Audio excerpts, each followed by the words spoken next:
Assalamualaikum warahmatullahi wabarakatuh. Yang terhormat Ibu Oktaria selaku dosen pembimbing mata kuliah pengantar bisnis dan rekan-rekan mahasiswa semua yang berbahagia. Di sini saya akan mengkritik satu artikel yang berjudul Indomaret versus Alfamaret untuk memenuhi tugas ujian akhir semester 3 mata kuliah pengantar bisnis. Artikel yang akan saya kritik kali ini adalah artikel mengenai persaingan bisnis antara Indomaret dan Alfamaret.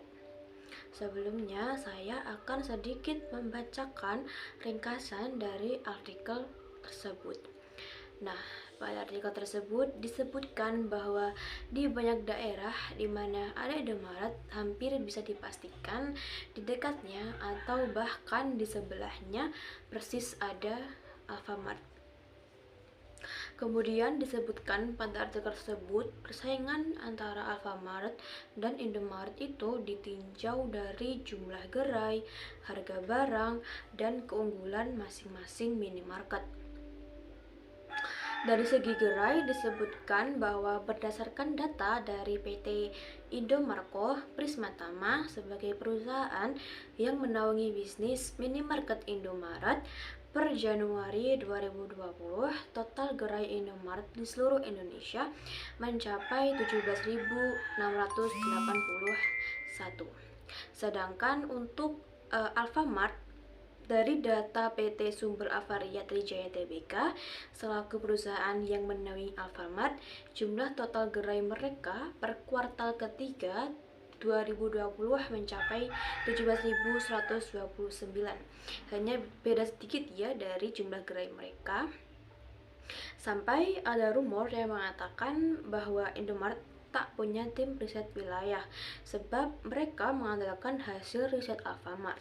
Rumor lain juga mengatakan sebaliknya. Kemudian dari segi keunggulan, Indomaret bisa unggul dari segi warna. Alfamart justru bisa unggul dari segi roti yang mereka jual. Yang terakhir dari segi harga, artikel tersebut mengambil contoh harga dari roti dan sandal yang minimarket tersebut jual, dimana dalam penjualan roti dan sandal tersebut Alfamart dinilai lebih unggul daripada Indomaret. Demikian sedikit ringkasan yang dapat saya ambil dari artikel yang berjudul Indomaret versus Alfamart, dan dapat saya ambil kritik bahwasannya persaingan yang dilakukan oleh kedua minimarket tersebut adalah persaingan yang cukup sehat ya. Tapi tidak menutup kemungkinan ada sedikit celah negatif yang bisa terjadi pada persaingan kedua minimarket tersebut. Salah satunya adalah dampak yang akan diberikan kepada UMKM. Kenapa kok UMKM? Karena dengan persaingan Indomaret dan Alfamart yang semakin gencar dalam mendirikan gerai bahkan di pelosok desa yang kebanyakan masyarakatnya memiliki usaha kecil seperti toko-toko, sembako, pedagang kaki lima, dan kios, akhirnya banyak yang mengalami kerugian. Alfamart dan Indomaret menyediakan kebutuhan pokok yang terjamin kualitasnya, juga tempat yang bersih, ber-AC, dan harganya pun tidak berbeda jauh daripada UMKM, bahkan bisa lebih murah dibandingkan dengan UMKM tersebut. Akibatnya, para pemilik toko akan mengalami kerugian, maka hal itu akan mempengaruhi jumlah konsumen yang sebelumnya berbelanja di toko-toko kecil akan berpindah ke minimarket, sehingga omset dari hasil penjualan yang didapat pun menurun karena jumlah konsumen yang berkurang. Bagaimana solusi yang dapat diterapkan dari hal tersebut yang sudah saya sebutkan tadi?